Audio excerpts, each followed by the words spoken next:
আল্লাহ দুনিয়ার ধন দৌলত টাকা পয়সা তাকেও দেন যাকে তিনি ভালোবাসেন, তাকেও দেন যাকে তিনি ভালোবাসেন না। কথাটা আবার বুঝেন। রাসূল সাল্লাল্লাহু আলাইহি ওয়াসাল্লাম বলছেন, আল্লাহ দুনিয়ার ধন দৌলত তাকেও দেন যাকে আল্লাহ ভালোবাসেন, আর তাকেও দেন যাকে আল্লাহ ভালোবাসেন না, তাকেও আল্লাহ দুনিয়ার ধন দৌলত দেন।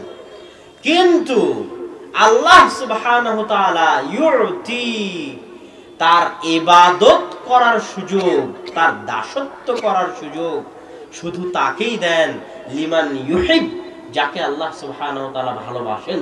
আল্লাহু আকবার।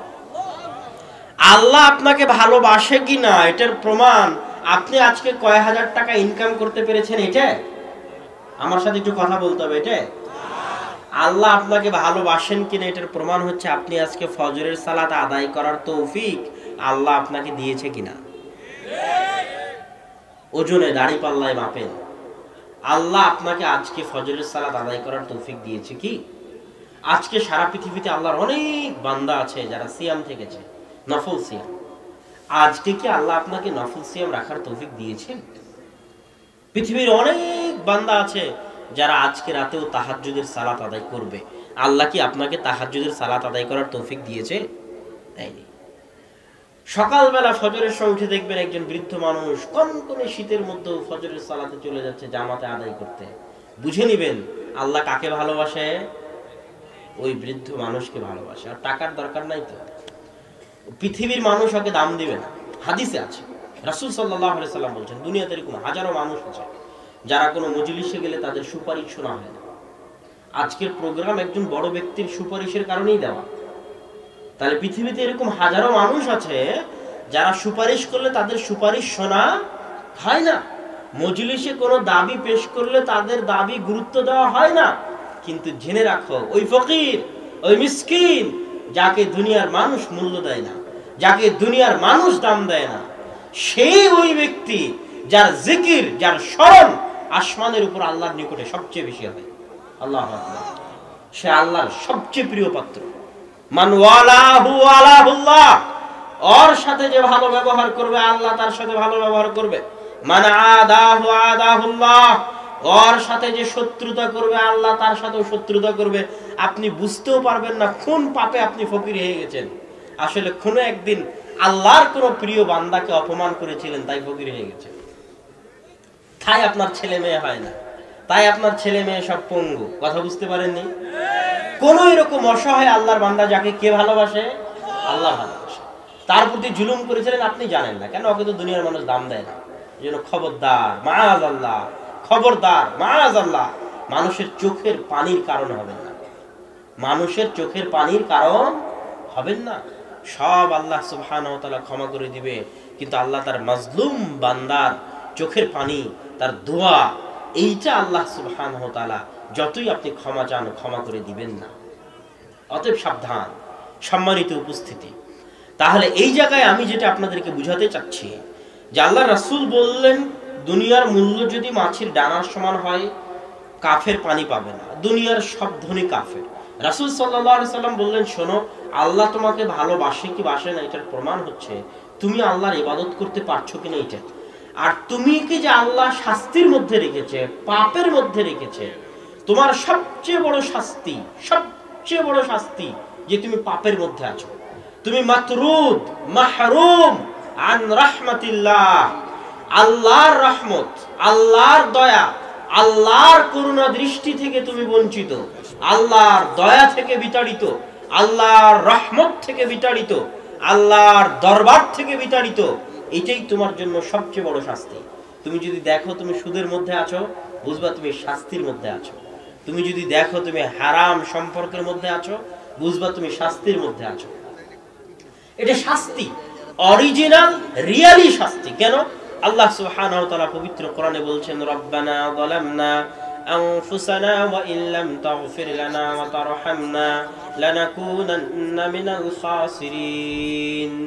হে আল্লাহ, যালামনা, অত্যাচার করেছি, আনফুসানা, আমাদের নিজের আত্মার উপর। আদম আলাইহিস সালাম বলেননি হে আল্লাহ পাপ করেছি, কি বলেছেন বলেন তো? অত্যাচার করেছি, জুলুম করেছি। মানে যখনই মানুষ পাপের মধ্যে থাকে তখন এটা অত্যাচার হয়। কিসের উপর অত্যাচার হয়? নাফসের উপর অত্যাচার হয়। নাফস যেহেতু আল্লাহর সাথে আহদে আলাস্তু আলাস্তু বিরব্বিকুম, আমি কি তোমাদের প্রতিপালক নই, প্রত্যেক মানুষের আত্মা বলেছিল হ্যাঁ বালা, হ্যাঁ অবশ্যই আপনি তো আমাদের প্রতিপালক। আর যেহেতু আত্মা আল্লাহ সুবহানাহু ওয়া তাআলার সৃষ্টি এবং আত্মা দুনিয়ার নয়, আত্মা কি দুনিয়ায় তৈরি হয়েছে নাকি? হ্যাঁ, আমার গায়ের গোস্ত কোথায় তৈরি হয়েছে? দুনিয়াতে। কোথায়? আমার গায়ের রক্ত কোথায় তৈরি হয়েছে? দুনিয়াতে। আমার মাথা, মাথার চুল, গায়ের লোম, পায়ের পাতা সব কোথায় তৈরি হয়েছে? দুনিয়াতে। কিন্তু আমার ভিতরে যে আত্মা আছে এটা কি দুনিয়াতে তৈরি হওয়া? না, এই আত্মা তো আসমান থেকে এসেছে। কথা মনে হয় বুঝাতে পারিনি আমি। এই আত্মা তো ফেরেশতা ফুঁকে দিয়ে গেছে মায়ের পেটে, আসমান থেকে নিয়ে এসে। ফেরেশতা মায়ের পেটে ফুঁকে দিয়ে গেছে, আসমান থেকে নিয়ে এসে। এটা আল্লাহর নিজাম, পৃথিবী পরিচালনায় আল্লাহর নিজাম। এখন এই আত্মা নিয়ে যাওয়ারও সিস্টেম আছে। আপনি কি মনে করছেন পৃথিবী এমনি চলে? ইন্নাল মালাইকাতা জুনুদুল্লাহ, ফেরেশতা হচ্ছে আল্লাহর সেনাবাহিনী।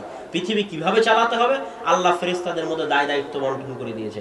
হাজারো লাখো মায়ের পেটে ফেরেশতা আত্মা নিয়ে যেয়ে দিচ্ছে, ওটার দায়িত্ব। আর হাজারো মানুষের অন্তর থেকে আরেক ফেরেশতা জান বের করে নিয়ে যাচ্ছে, তার সিস্টেম আছে। ফেরেশতা আসবে, মায়ের পায়ে মাথার পায়ের কাছে বসবে, তাকে বলবে তার আত্মা পাপী হলে কিভাবে বের করবে, নেককার হলে কিভাবে বের করবে, কার মধ্যে নিবে, কিভাবে আসমান নিয়ে যাবে। এগুলো একটাও কাল্পনিক নয়। কি জন্য কাল্পনিক নয় বলেন তো? এই আত্মা সত্য, এই জন্য কাল্পনিক নয়। আত্মা যেহেতু বাস্তব, আমি মারা গেলাম, মানুষ বলছে আব্দুল্লাহ বিন আব্দুর রাজ্জাক মারা গেছে, নাই। আরে আমার চোখ আছে, কান আছে, মুখ আছে, হাত পা সব এখনো ঠিক, এখনো পচা শুরু হয়নি, মারা গেলাম কিভাবে? মারা গেলাম মানে দুনিয়া থেকে নাই, মানে চলে গেছি, মানে আমার পুরো বডি তো আছে। কি চলে গেছে বলেন তো? আত্মা চলে গেছে। এটা বাস্তব, এটা রিয়াল। তাহলে এই আত্মা কোথাও না কোথাও গেছে। এই আত্মা যেখানে গেছে ওখানে বিচার হবে। কথা বুঝতে পারছেন আমার? এই আত্মা কোথাও না কোথাও থেকে এসেছে, কোথাও না কোথাও গেছে। যেখানে গেছে ওখানে বিচার হবে। তাহলে আমি আপনাদেরকে যেটা বুঝাতে চাচ্ছিলাম সেটা হচ্ছে যে আল্লাহ সুবহানাহু ওয়া তাআলা এই দুনিয়াতে মানুষের আত্মাকে দুনিয়াতে সৃষ্টি করেননি, আসমান থেকে পাঠিয়েছে। এখন মানুষ যখন শয়তানের প্ররোচনায় করে পাপ করে, তখন কার উপর অত্যাচার হয়? আত্মার উপর। কেন? আত্মা কোথায় থেকে এসেছে? আসমান থেকে এসেছে। আত্মা তো ভালো। বাণিজ্য দোকানপাটের চিন্তা আছে, কেমনে বুঝতে দিবেন? বুঝতে তো দিবেন না, পারবেন বুঝতে যখন দেখবেন কিছুই নাই, সব শেষ হয়ে গেছে। তখন দেখবেন কারোর সাথে গল্প করার জন্য কেউ সময় দিচ্ছে না, কারোর সাথে কথা বলার জন্য কেউ সময় দিচ্ছে না। অচল মেডিকেলের বেডে পড়ে আছেন। তখন এবার আপনি এতক্ষণ আসমানে উঠছিলেন, এখন ধপাস করে জমিনে পড়বেন। তখন এবার আপনি ভাবার সুযোগ পাবেন। তখন আত্মা পুনরায় কানেকশন তৈরি করার চেষ্টা করবে। কার সাথে? আল্লাহর সাথে। তখন এবার আপনার চোখ দিয়ে অঝর ধারায় পানি পড়বে। তখন আপনি বুঝবেন রব্বানা যালামনা আনফুসানা, এতক্ষণ যা করেছিলাম সব তো নিজের আত্মার উপর জুলুম করেছি। তখন আত্মা রিয়েলাইজ করবে। এবং ও যে আল্লাহ সুবহানাহু ওয়া তাআলার কানেকশন থেকে দূরে চলে গেছিল, আল্লাহর সাথে আত্মার সম্পর্ক ছিল না, যোগাযোগ ছিল না। আল্লাহর সাথে আত্মার যোগাযোগ সম্পর্ক থাকবে কিভাবে? যদি সালাত আদায় না করেন যোগাযোগ সম্পর্ক থাকবে না। এটা জিনিস মনে রাখবেন। আল্লাহর সাথে আপনার আত্মার যোগাযোগ এবং সম্পর্ক থাকবে না যদি কি আদায় না করেন? সালাত আদায় না করেন। এটা একটাই, অনলি ওয়ান মাধ্যম যেটা দিয়ে আপনি আল্লাহর সাথে আপনার আত্মার যোগাযোগ সম্পর্কটাকে কায়েম ও দায়েম রাখতে পারবেন, বাকি টিকিয়ে রাখতে পারবেন। যদিও আমার বক্তব্য একটু অন্যদিকে চলে যাচ্ছে, তবুও এই জায়গায় একটু বলে নিয়ে আবার ফিরে আসার চেষ্টা করতেছি। সেটা কি? আল্লাহ সুবহানাহু ওয়া তাআলা পবিত্র কোরআন মাজিদে বলছেন আকিমিস সালাতা লিযিকরি, সালাত কায়েম করো কি জন্য? লিযিকরি, আমাকে স্মরণ করার জন্য। আল্লাহু আকবার। সালাত কায়েম করো কি জন্য? লিযিকরি, আমাকে স্মরণ করার জন্য। সালাত যে আল্লাহকে স্মরণ করার জন্য, তার একটা উদাহরণ দেই। যখন আপনি অসুস্থ বিছানায়, রুকু করতে পারেন না, সিজদা করতে পারেন না, দাঁড়াতে পারেন না, মাথা নত করতে পারেন না, মাথা হিলাতে পারেন না, তখনও আপনাকে সালাত আদায় করতে হবে না? হবে না? হবে। তো সালাত মানে যদি রুকু হতো, সালাত মানে যদি সিজদা হতো, সালাত মানে যদি মাথা নত করা হতো, সালাত মানে যদি দাঁড়িয়ে থাকা হতো, সালাত মানে যদি বুকে হাত বাঁধা হতো, সালাত মানে যদি রুকু দেওয়া হতো, সিজদা দেওয়া হতো, তাহলে যে ব্যক্তি বিছানায় বেডে শুয়ে আছে নড়তে পারে না, চড়তে পারে না, কিন্তু জ্ঞান ঠিক আছে, অর্থ তাহলে কোনো সালাতই থাকতো না। কথা মনে হয় বুঝাতে পারি না। আমি যদি বুঝাতে না পারি তাহলে আমি ব্যর্থ। সালাত মানে তো আসলে রুকু নয়, সালাত মানে তো আসলে সিজদা নয়, সালাত মানে তো আসলে দাঁড়িয়ে থাকা নয়, সালাত মানে তো আসলে বুকে হাত বাঁধা নয়, সালাত মানে তো আসলে আকিমিস সালাত লিযিকরি, আল্লাহকে স্মরণ করতে হবে যেভাবে যে অবস্থায় থাকো না কেন। আব্দুর রাজ্জাক বিন ইউসুফের বক্তব্য শুনেছেন, কাপড় অপবিত্র, অপবিত্র কাপড়ে, কাপড়ই নাই উলঙ্গ অবস্থায়, পশ্চিম চিনা যায় না তো বিনা পশ্চিমে, মসজিদ নাই তো বিনা মসজিদে। কথা মনে হয় বুঝতে পারেন? হুঁশ আছে, জ্ঞান আছে, এরকম অবস্থায় সালাত ছাড়া যাবে না। কেন? সালাত তো আর রুকু সিজদার নাম নয়। সালাত মানে আল্লাহকে স্মরণ করা। উলঙ্গ অবস্থায় আল্লাহকে স্মরণ করলে সমস্যা আছে? আমার কাপড় নাই, কিন্তু আল্লাহকে তো স্মরণ করতে হবে। আল্লাহকে স্মরণ করা তো অন্তরের কাজ। আকিমিস সালাতা লিযিকরি, আমার কাপড় অপবিত্র, কিন্তু আল্লাহকে তো স্মরণ করতে হবে। আকিমিস সালাতা লিযিকরি, পবিত্র কাপড় নয়, আল্লাহকে স্মরণ করতেই হবে। কেন? আল্লাহকে স্মরণ না করলে আল্লাহর সাথে আমার সম্পর্ক ছিন্ন হয়ে যাবে। ওই হাদিসের ব্যাখ্যা এটাই, যে হাদিসে রাসূল সাল্লাল্লাহু আলাইহি ওয়াসাল্লাম বলেছেন যে কি সালাত হচ্ছে কাফের মুমিন মুশরিক মুমিনের মধ্যে পার্থক্য সৃষ্টিকারী। কেন পার্থক্য সৃষ্টিকারী আরো আপনাকে খুলে ব্যাখ্যা করে বুঝিয়ে দিই।